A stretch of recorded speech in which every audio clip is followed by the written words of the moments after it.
বন্ধুরা মাত্র 3 রান করতে পারলো না বাংলাদেশ ওমেন টিম। হ্যাঁ বন্ধুরা, আজকে শ্রীলঙ্কা ওমেনের সাথে আজকে বাংলাদেশ ওমেন খেলা ছিল এবং 3 নম্বর টি-20 ম্যাচ ছিল।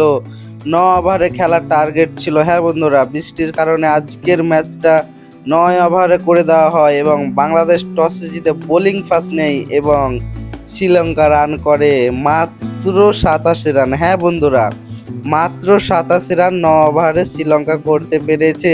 যদিও 9 ওভারের খেলা এটা একটা ভালো স্কোর হয়তো, কিন্তু বাংলাদেশ নেমে কিন্তু মোটামুটি ভালো খেললেও অবশেষে বাংলাদেশ 3 রানে হেরে যায় এবং শ্রীলঙ্কা তাদের এই টি-20 সিরিজ জিতে যায়। হ্যাঁ বন্ধুরা, শেষ ওভারে দরকার ছিল মাত্র 13 রান, বাংলাদেশের দরকার ছিল মাত্র 13 রান। সেই 13 রান করতে পারলো না বাংলাদেশ ওমেন টিম এবং 3 রানে হেরে পুরো বাংলাদেশ টিমের যেই দুঃখ এবং বাংলাদেশ ফ্যানদের যে দুঃখ তা মানে বলার ভাষা নেই।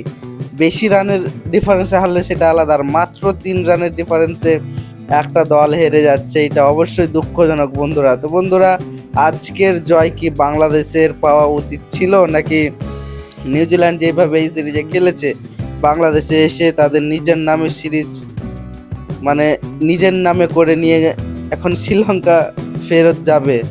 তো যাই হোক, শ্রীলঙ্কা অবশ্যই ভালো ক্রিকেট খেলেছে এবং বাংলাদেশকে সিরিজ হারিয়েছে।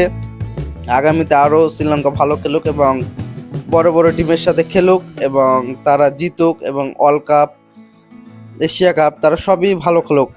শেষ ম্যাচ বাংলাদেশও জিতুক। হ্যাঁ বন্ধুরা, বাংলাদেশও ভালো খেলুক, ওয়ার্ল্ড কাপ জিতুক, এশিয়া কাপ জিতুক এবং বড় বড় টিমের সাথে ম্যাচ জিতুক, এটাই আশা। তো বন্ধুরা, বাংলাদেশ আজকে যে 3 রানে হারলো, এইটা অবশ্যই গোটা টিমমেটের মানে বাংলাদেশের ওমেন টিম আছে সবাই আজকে রাতটা শোকে কাটাবে অবশ্যই, কারণ এগুলো মানে শেষে 3 রান হারা মানে খুব টান উত্তেজনা ম্যাচ এবং জিতা ম্যাচই বলতে পারো। তো বাংলাদেশ হেরে গেল, তো খুবই দুঃখজনক। তো বন্ধুরা, দেখা হচ্ছে পরের ভিডিওতে।